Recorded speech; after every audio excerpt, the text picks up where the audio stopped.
Salai Holdings Private Limited has reportedly decided to remove Chairman Naringbam Samarjit from the company after the declaration of independence of Manipur in social media. The statement came amidst controversy surrounding the news about declaration of independence of Manipur from India held in London on October 29. The state is celebrating Ningol Chakauba with gaiety today. Women across the state are getting dressed in their finest clothes to visit their friends and families.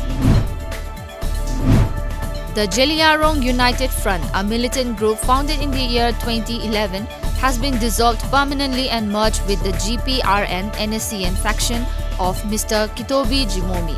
As per media reports, according to JUF, the objective of the group is to protect the natural resources, land, and people, and to promote fraternity and assure individual dignity, also to preserve the unity and integrity of Jeliyarong Inpi, Chiru, and other minority groups bound by territorial jurisdiction.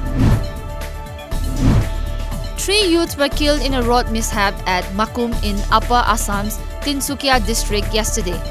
According to reports, the mishap took place when the 2 KTM RC motorbikes collided head-on with a Royal Enfield. The impact of the collision was so severe that the 2 bike riders died on the spot and another died on the way to the Tinsukia Civil Hospital. Mizoram Minister of State for Health and Family Welfare Dr. Al Lalthangliana led foundation stone for construction of Rs 300 lakh for Mizoram State Drug Testing Laboratory building in Mizoram New Capital Complex. According to sources, Mizoram Technocrats Company Private Limited has been selected to construct Mizoram State Drug Testing Laboratory building, which is located near Mizoram Pollution Control Board and will be completed within 18 months. The All Assam Minority Students Union AMSU turned down heavily on the Assam government over the death of people kept in different detention camps of Assam. Addressing the media, AMSU advisor Azizur Rahman and President Rezul Karim Sarkar stated that the minority students' body have received letters from over 60 people lodged in the Tejpur detention camp.